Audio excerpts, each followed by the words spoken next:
Hey guys, it's Peepee here. Today we're gonna look over some viewer submissions together. Now, a couple of days ago, I asked people to submit their video clips to me.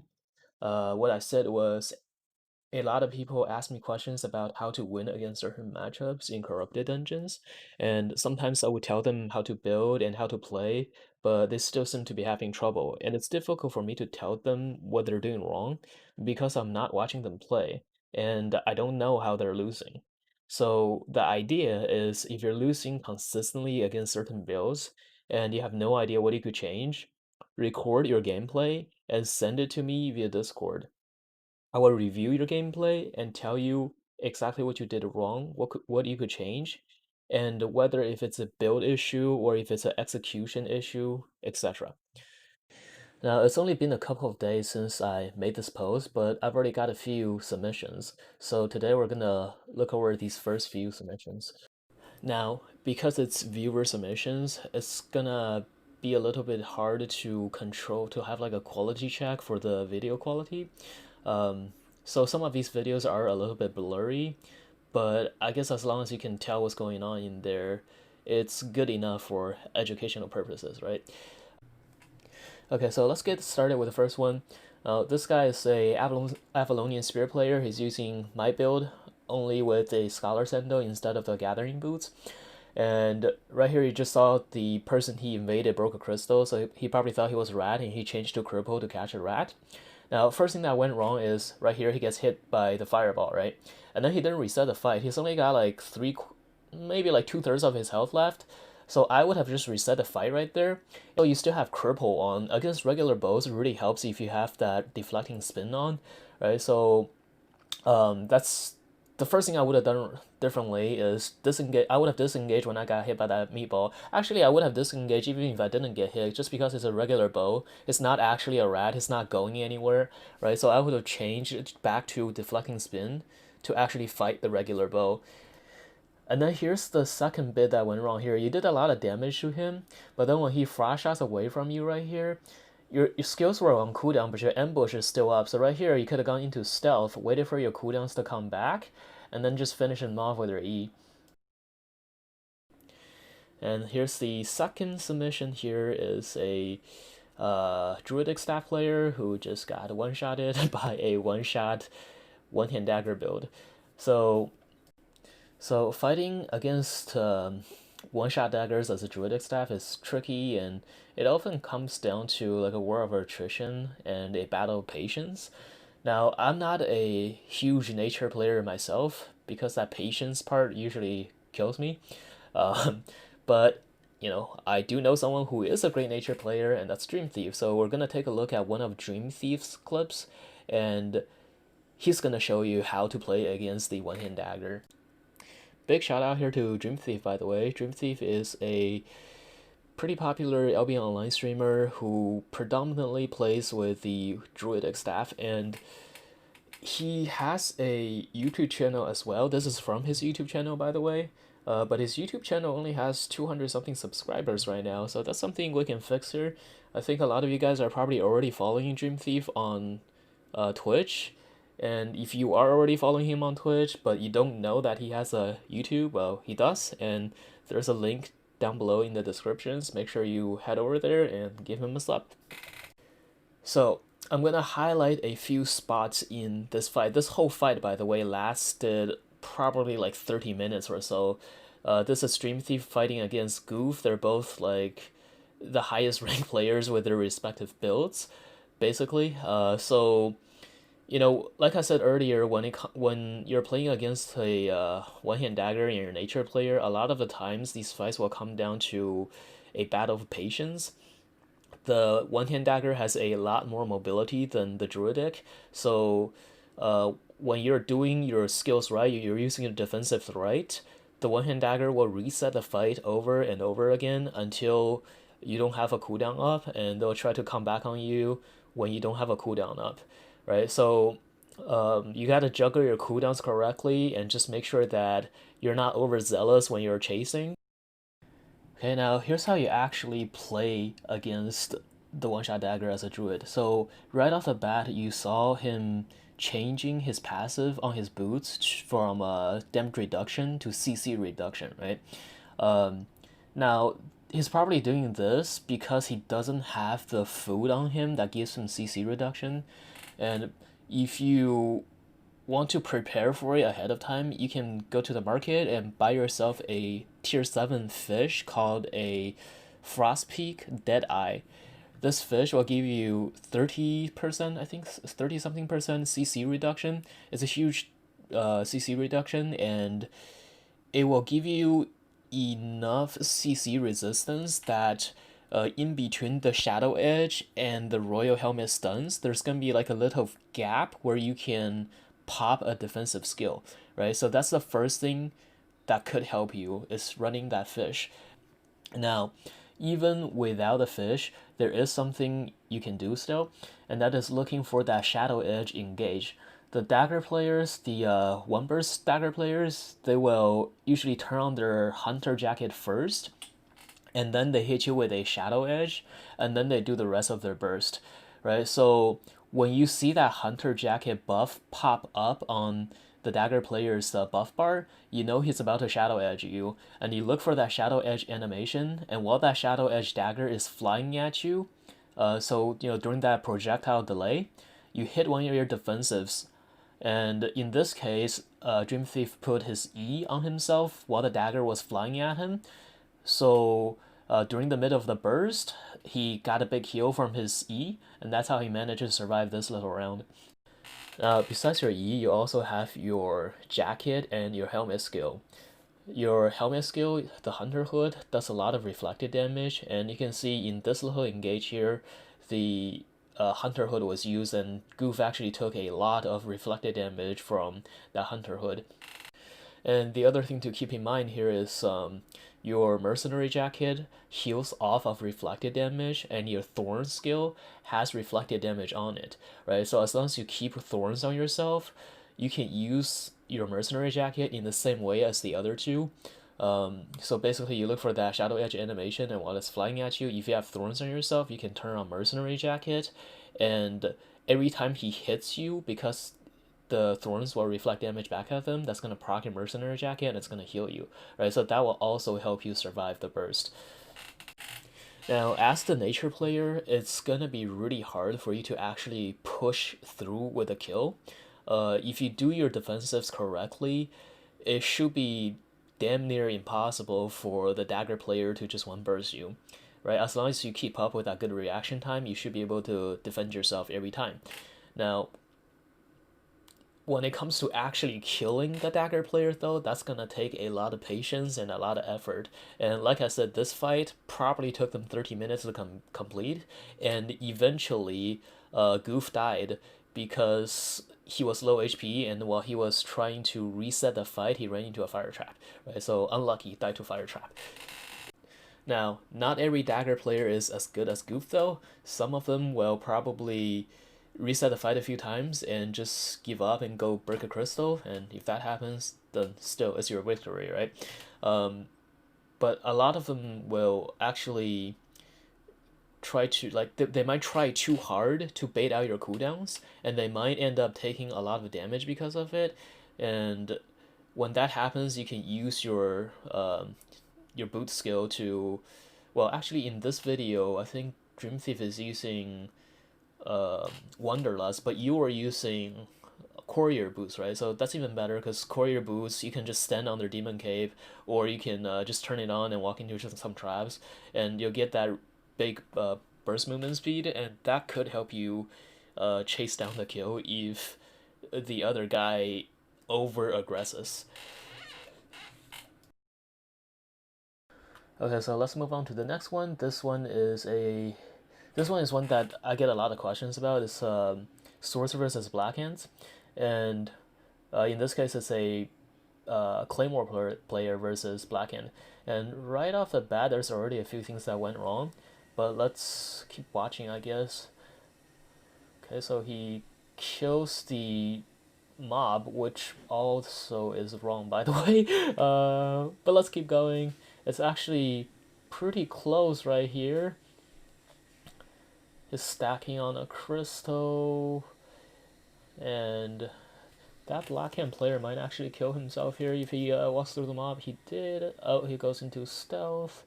Iron Welded too early there, by the way. You have 3 stacks, you can eat him. Oh, no, you eat the mob. Rip.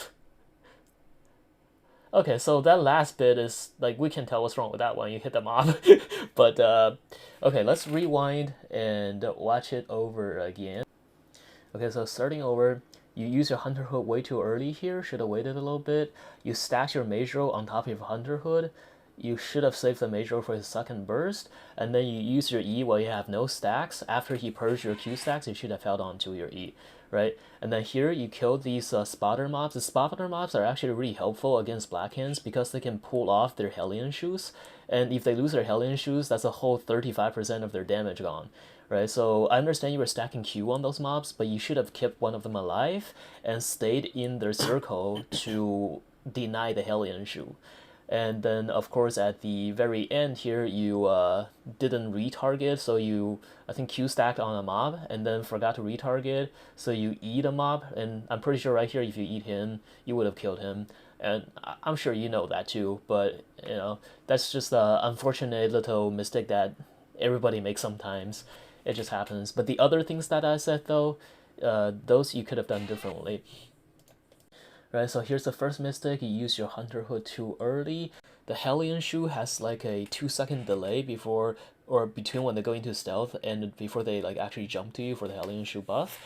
So if you use your hood right away, right? Your hood has 4 seconds on it. If you use it right away, then you just lost half of your hood's duration when he can't even attack you, right? So you should have waited a little bit, and right before he actually does the jump is when you turn on the hood and then turn on Iron Will immediately afterwards to prevent the purge on your hood. And also here you stacked your mage robe on top of your hood. So I would have waited for his second burst to use the mage robe. The first burst should be like if you just use your hood and iron well, that's plenty enough to stop his first burst. And then he's gonna do his meditation, which he's doing right now, and then he's gonna burst you again. And on that second burst, you could have purged him with your mage robe, so he loses the 35% from his Hellion buff, and then you can Q stack on him and then finish him off with your E. Okay, and then there's the other two things that I noticed. Is first one is right here. He's gonna purge you with his E, and you're still gonna E him. So your E didn't do any damage to him. You should have held on to your E right here. Like imagine if you still had an E here, and then you're gonna go stack on this mob. You shouldn't have killed this mob, by the way, because the spotter mobs removes people's stealth. So he could have removed his Hellion Shoe, and that's 35% of his damage gone if he loses the Hellion Shoe to the mob, right? So you should have stacked on the mob, you should have kept it alive, and there's two of them there, so you should have stayed over there within the two mobs' detection circles, and keep your stacks up, and then, if you had your E still back then you could have eat him right after he loses Hellion Shoes to the mobs, and that probably would have ended the fight right there.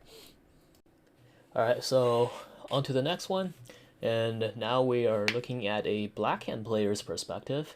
Let's see, he's gonna... Oh, he's fighting a Claws with a really budget build. And... Okay, Hellion Shoe, E, W... Okay, the W was too early, you canceled your own E. And then he's clawing you, and you should be using your Assassin Jacket right here. But you didn't, and then you use Assassin Jacket afterwards. Wait, did you get revealed somehow, or... We're gonna watch it again. I think he lost the stealth because he walked too far away. And let's see.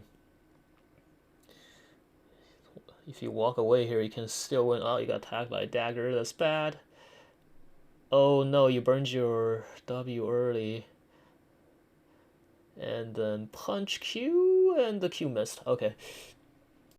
Okay, so your first problem here is your E glitched out, right? And I know that sometimes people screw up if they time their skills wrong, they hit their W too early, they can cancel their E, but that's not what you did here because we just did that freeze frame right there and we can see that your E completed and you hit your chain slash after that and it still didn't, like the second part of your E just didn't register because of that dumbass glitch. That's not really something that you can do anything about. It's just the game needs better coding, right? But you could have still recovered from this fight here. So the real reason why you lost is right here. You tanked his Claw E, and you didn't go use your ambush to interrupt it. And then right afterwards, you use your Assassin Jacket afterwards to, I guess it was to dodge his mercenary jacket, but you didn't really need to do that, right? Because like you're using Blackhands, and you could just purge his mercenary jacket instead of saving your stealth for his mercenary jacket, right? So you could have used your stealth for his E, and actually, the point of running the assassin jacket on this build, by the way, is to get your cooldown back safely, right? So what you should have done here is you press F into a EWQ, and then you and then when he claws you, you hit stealth, and that's gonna cancel his claw E, right? And also that's gonna put you in stealth. And once you go into stealth, by the way, you just sit there, okay? You don't hit him and you don't run away. You just maybe you like move around a little bit to avoid AoEs, but you don't want to walk too far away because if you do that, you lose the stealth. And the first time I watched your clip, I actually thought that, like right here, I thought you ran too far away and that's how you lost their stealth. But when I looked more closely, I think you actually hit him. But anyway, like don't do either of those. Don't hit him and don't run too far away. Just sit there, wait out the cooldown of your EW. Like it should be, the stealth lasts for 10 seconds and your W is like 15 seconds, right? So if you hit him with a burst and you walk away from him a little bit by the time he catch up to you, and then you go into stealth, right? So that should be like 5 seconds right there, and then you go into stealth, you wait out another 10 seconds, and if there's still like a couple seconds left, you just like walk around and wait it out basically, and that way you should be able to come out of stealth with a W and E, right? So you F E W Q and then W E, and then because you're using E second this time, you're gonna be punching him away from you, and while you punch him away from you, you channel your helmet skill meditate to get your F E W Q back, right? So you get all of your skills back, and you just do the whole thing all over again, and you just do um, FEWQ again. So right, that should be 3 bursts of E and W, and that should guarantee you the kill. But instead of like sticking to that combo, because you used your assassin jacket wrong, you ended up having to use all of your damage skills for survival, and you never actually like took full advantage of the assassin jacket and the Hellion shoes damage buff into your EWQ combos. So at the end, he got really close to dying, but it just wasn't quite there. And if you had done the combo correctly, I'm pretty sure you would have bursted him down without like even taking damage from him. Alright, so that's all we got for this video, but before I end, I do have a couple of quick announcements to make. First, big thanks to all the guys that submitted their clips to me, really appreciate it. And if you are in the situation where you need a little help with your PvP, like you're losing but you don't know what you're doing wrong, you can submit your gameplay clips to me too through the text channel on my Discord server. So I'm gonna show you how to do that right now. So first, you find my Discord, and you click right here, say viewer submissions, right? So you click this text channel, and you just link your video right here. It can be a Twitch link, a YouTube link, whatever. Just no Pornhub links, please. So you find this channel and you link your video, and I'll get to it. And that's all you gotta do. And the next thing I was gonna announce is we're doing giveaways again. With the mid-season patch, SBI gave me a whole bunch of gold codes, premium codes, and skin codes. And I'll be raffling those off on my Discord. And the way you join those is right here, say giveaway. You click that, and you'll see that every day I run a little giveaway in my Discord channel. The giveaway bot right here, he's gonna pop up a message, and all you have to do is just click the cheer button right here, react to it, and at the end of the giveaway, all the people that he's gonna pick 3 winners from all the people that reacted to the post. Now I'll be running a giveaway like this every day, every time I stream, and there's gonna be like a 5-hour duration for you to enter. but there's no need for you to stay the whole 5 hours, right? So if you came in at the very beginning of the stream and you have to go to work or whatever, you can leave and we will keep your loot for you. We'll just or not your loot, your codes for you. We'll just message it to you on Discord. Um, there is a bonus though for those of you who do stay with me until the end. Is if you stay the whole duration, I'll let you choose what you want, right? If you don't stay the whole duration and you leave early, you're just gonna get whatever probably like cheapest code I got for you. So probably like a 750 gold or maybe a 7-day free premium. But if you really want that skin code and you stay there for the 5 hours and you win the giveaway, then you get to choose what you want. All right. So that's it. That's it for this video. And as always, thanks for watching. Remember to like, subscribe, and check out my Twitch. And I'll see you guys next time.